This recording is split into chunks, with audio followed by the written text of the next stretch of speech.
guys, it's K-Dub here with another episode of CryptoZombie. Welcome back to the channel. Hope you're having a glorious day today. Now, Bitcoin has gotten rejected at this level. We spoke about the severity of these two resistances crisscrossing, right? And you can see that we have tried to break above it on two separate occasions. Actually, three if you count this little wick right here, but ultimately we cannot seem to break above it. And we did in fact have the death cross right here on the daily, as well as the fact that Bitcoin, although we did get above this 50-day moving average right here, we're currently struggling to stay above it. So what is happening right now? Because we had one of the craziest endings to last week. We saw Bitcoin absolutely skyrocket, and then it pulled back instantly. Now, a lot of this had to do with the news about inflation, and then there was a bit of a response from the Fed. You may have heard about that. We also saw stocks have a very red Friday as well. So this is leaving a lot of people in anticipation, worrying about what could happen come Monday. So we are going to talk about specifically what we could expect for Bitcoin, what Bitcoin needs to do, and how severe is this meeting that is apparently going to be happening. And also, it is a little bit complicated, so we will go into that. Also, the fact that Bill Miller has come out. Now, he's been a super Bitcoin advocate, and he recently says that Bitcoin has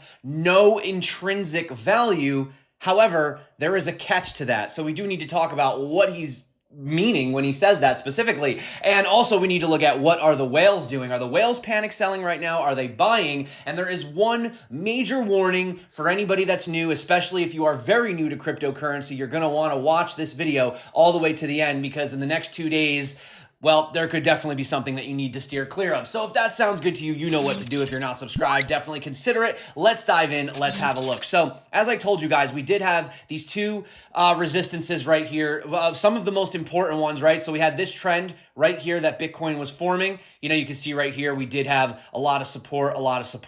Now right here, it acted as resistance. And when we hit this level, we went from 44,000 all the way down to $33,000. And currently we're hitting that same level again, except this time it's also coinciding with this previous support here as well. So you have these two intersecting right here, and the Bitcoin price is starting to fall. Now we have put in a death cross, which I did point out that we did the same thing right here. Okay, we put in a death cross back in July of last year, around July 12th, and Bitcoin did actually fall from that point. It actually fell from $35,000, about 15% down to 30,000. So, if we were to fall 15% from the time that we actually had that cross, that would bring Bitcoin roughly back to around $38,000. Now, will Bitcoin actually go down to that level? Well, I do believe that we are going to end up closing this CME futures gap. I've been speaking about it. You can see this level is still down here, right around that $40,750 level. However, one thing that I do want to point out is that although we do tend to close virtually every gap, there's only like 2 gaps, I think, in Bitcoin's history. There might be 3 that we've never closed. If you don't know what those are, here's a gap right here, and then this gap got kind of closed here, fully closed here, right? We had another little gap right here that got closed. We had one gap here that also got closed, but it is a little scary considering that if you could see right down here, guys, we actually still have a gap down around $24,600. Now, are we going to go down to those levels? I'm not 100% convinced. Do we actually have to close every single CME futures gap ever? I don't know. But we have closed the majority of them. Like out of 100, there's been 98 of them closed. There hasn't even been that many gaps, but you know what I'm saying. Very high percentage rate of the gaps being closed. But you can see right here that we actually are right now sitting at what I consider to be the most critical level, and that's right around that $42,000 level. And you can see right here, right in the center of this blue zone territory, this box that we've had set up for months and months and months, you can see how important it is to stay above this it's actually $41,580, and that's because that's where we had this major blow-off peak right here around January 7th of last year, in the beginning of January last year. And this level has been very important. When Bitcoin went all the way up to 57, we came down. Perfect support on that level. We also had support here around October, September of 2021. Also, when we had the major capitulation event, when we fell all the way down here, okay, we literally bottomed out at that level. And currently, we are in fact finding support again. If I actually zoom in, you can see right now. I mean, Bitcoin literally came down exactly to that level and bounced directly off of it, which, by the way, if you guys are looking to trade these, definitely check out the tutorials. One of them is popping above right now. There's over $8,000 in bonuses, and I go over every single way. You know, I go literally everything from A to B, beginner to expert. If you guys are interested, definitely check that out. Not recommended for beginners, but if you want to learn, make sure you take advantage of those bonuses down below in the description. But as I said, right here, having this sort of $42,000 level, and I don't know who made this, by the way. I have no idea who made this chart or this picture, but essentially this is what's going on.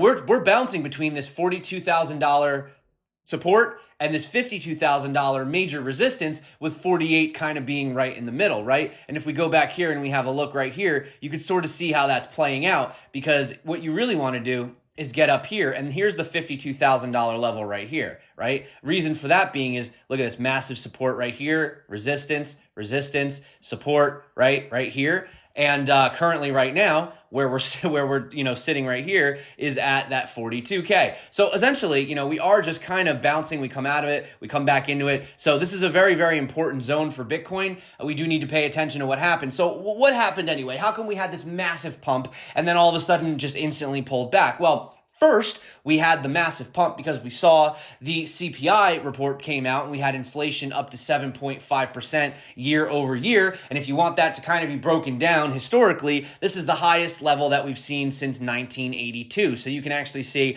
we were kind of trending downwards a little bit, and then boom, literally since 2020, I mean, this is basically vertical. This is basically a vertical chart going straight up. And, like Nicholas Merton pointed out over at Data Dash, just to kind of break this down, annual inflation hitting 7.5%.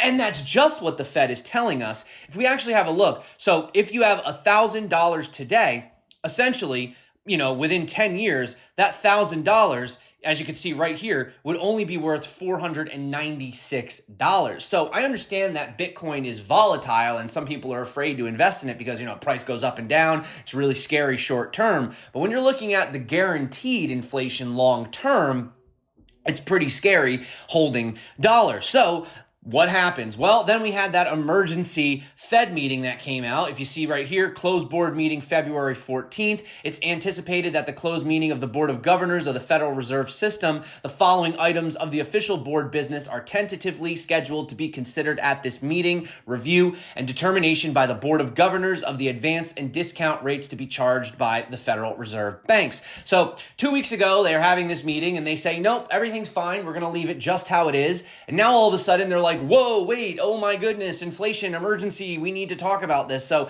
it's kind of crazy. And, you would think that you would have seen a bigger reaction to this, depending on what they do come out and say, next week. I don't know if they're going to, give an answer on Monday or if it's going to be delayed. This is a closed board meeting, but it's kind of like the boy who cried wolf. The more you kind of keep talking about it, people really don't believe it. So then when you actually do it, it's just kind of been a lot of talk, right? It's been a lot of talk, and I think people are not taking it as seriously. But let's just get back to the issue at hand, okay? Regardless of the outcome of the meeting tomorrow, you have U.S. inflation hitting a 40-year high. Now, Charlie Bolello, he did a little tweet storm over here on Twitter, and I just want to share a few of his tweets for you. He says the Fed is still buying bonds. Their balance sheet hit another record high this week at $8.78 trillion. So we're still having inflation.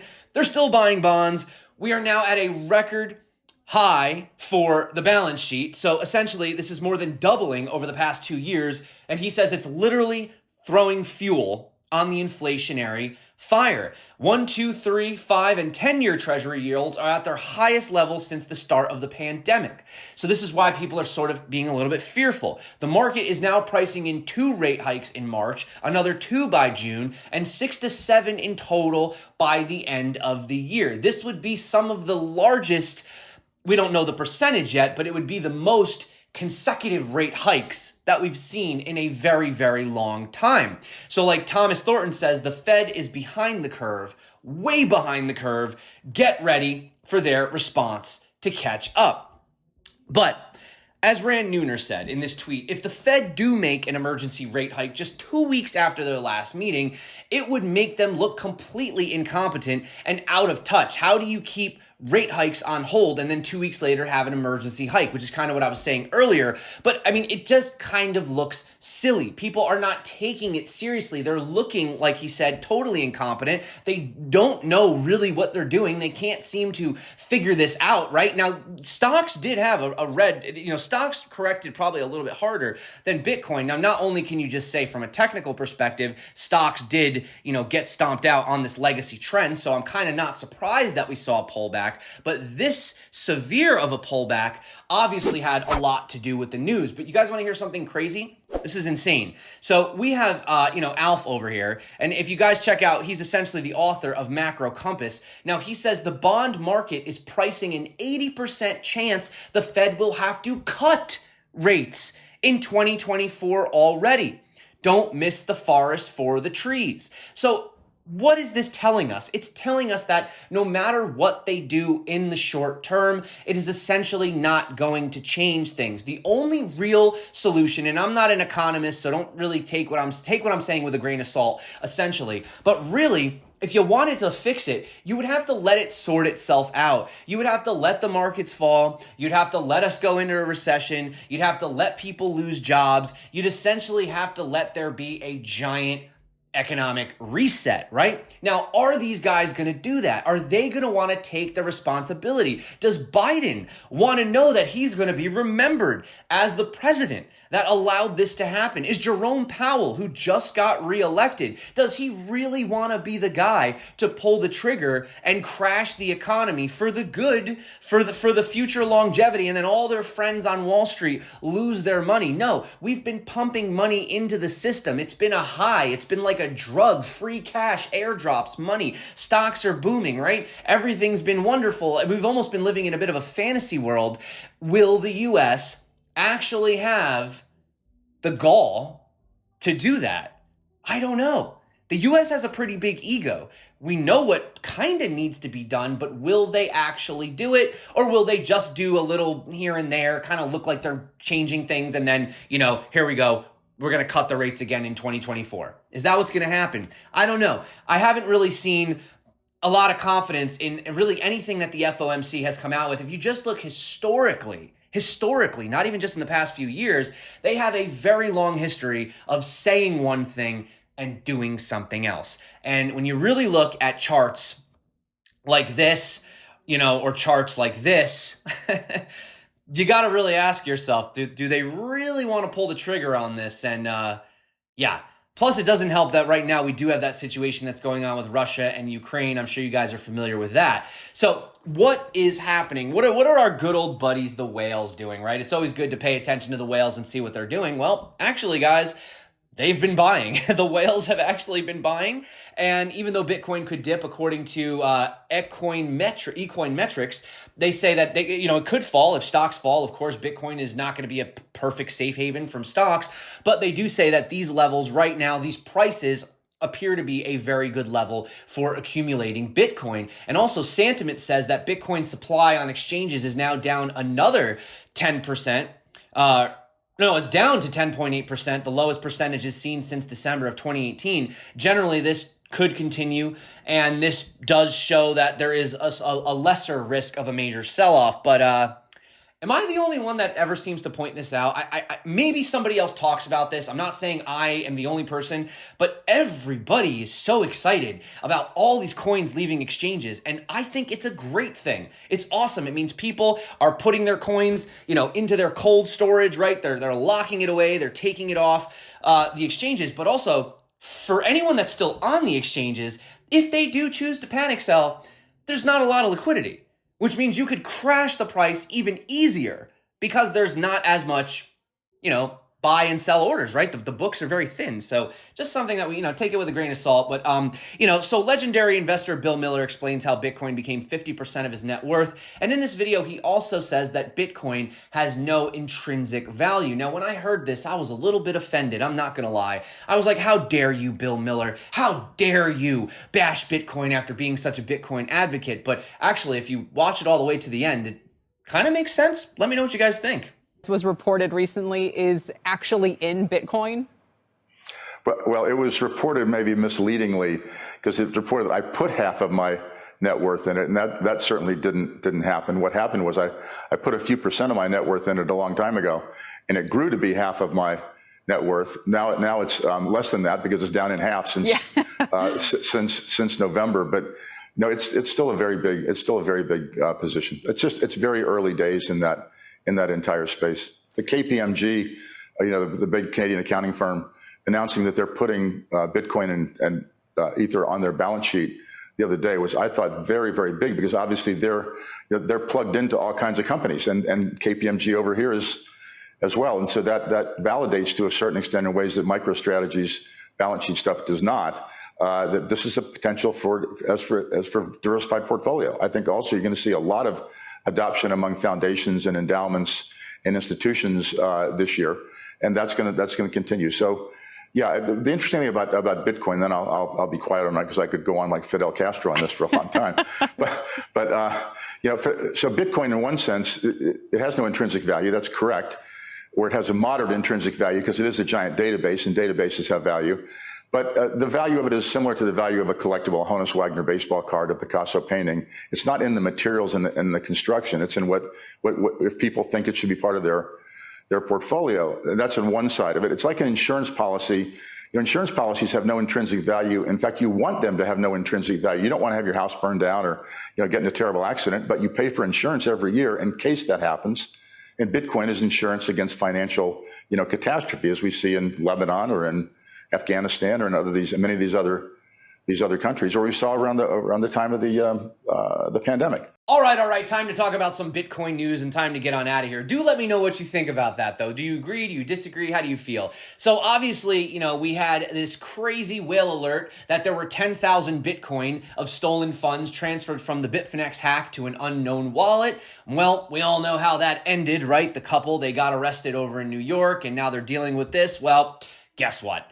Netflix announces a new series on the Bitfinex hack. Yes, that's right, guys. So the documentary is going to be about the New York-based couple and their link to laundering the 120,000 Bitcoin to the crime. So, as usual, of course, when they decide they want to make a movie, Netflix wants to talk about cryptocurrency. Of course, it's got to be something negative because, God forbid we showed Bitcoin in a positive light. It's always got to be laundering and hacking and criminal activity, right? So, but nevertheless, apparently, looks like Netflix is making a movie, so check that out. Now, this is an interesting story. So this ties into something that I said, a little bit controversial that I said about a week ago, but we were talking about NFTs and money laundering and also propping up prices, right? By the way, it was Zillow, the company was Zillow, that was propping up the prices of the homes, not Willow. Got confused. Willow is a movie about a little guy who goes on a journey. So Melania Trump, the wife of former U.S. President Donald Trump, has sold one of her many NFTs. However,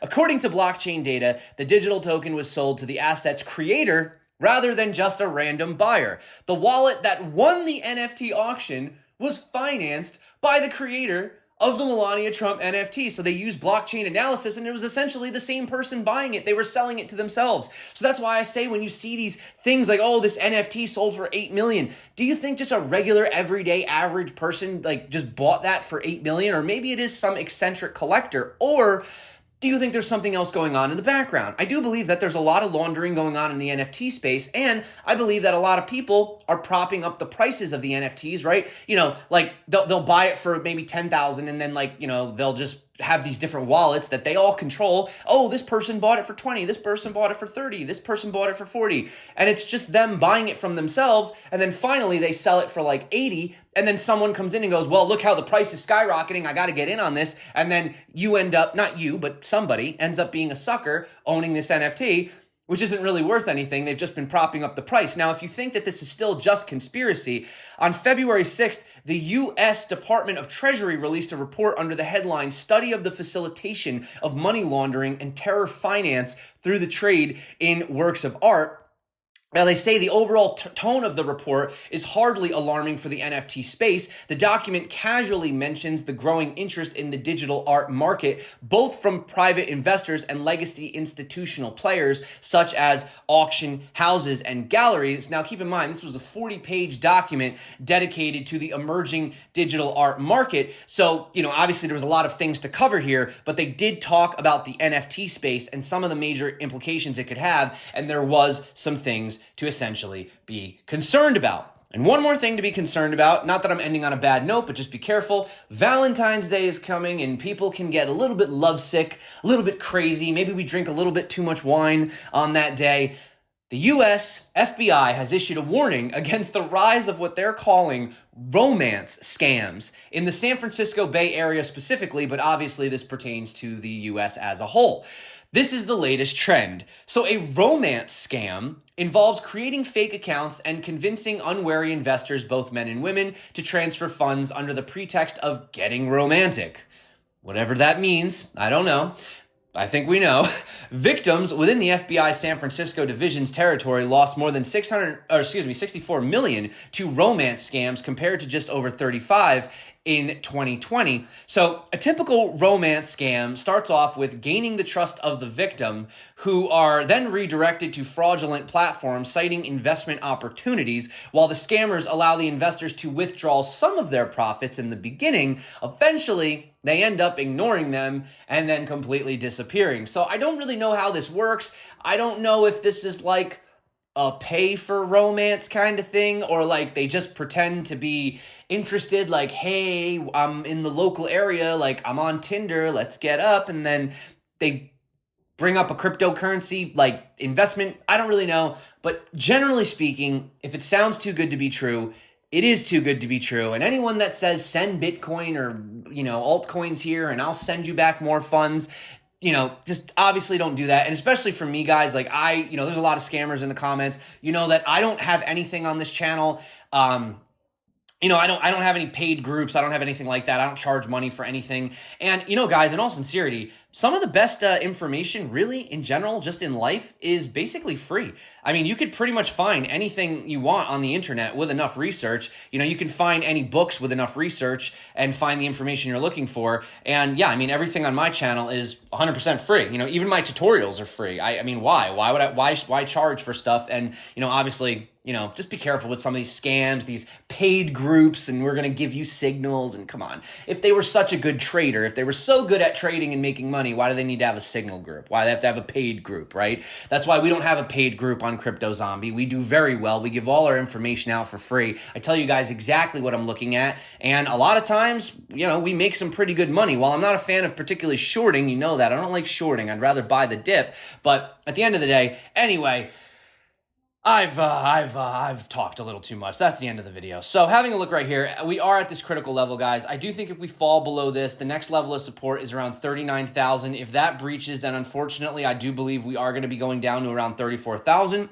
If we break out of this level, the next level to pay attention to is 47, and then I think it's clear skies up to 52,000. So we will have to see what stocks end up doing come Monday. They did have a pretty big dump over Friday, just on the news of what's going on with the Fed. But nevertheless, like I said, guys, short term, it could get crazy. The way that I see it is if we do have some kind of a recession or a mini whatever you want to call it. I don't think we're going to go into like a full-on Great Depression, but if we do have some kind of a recession or something, essentially that knocks the markets down, even pushes the Bitcoin price down for a couple months or so, we know inevitably at the end of the day, these guys essentially are, basically looking to cut the rates anyway, because there's no way, it's not sustainable. They can't do it. They literally just can't do it. So it's just going to be a short term. It's a Band-Aid. They're putting a Band-Aid on it. That's all they're doing. They're not fixing the underlying problem. And I do believe that if we do see Bitcoin, hit some of these very juicy levels, maybe we do close the $24,000 CME futures gap. Who knows?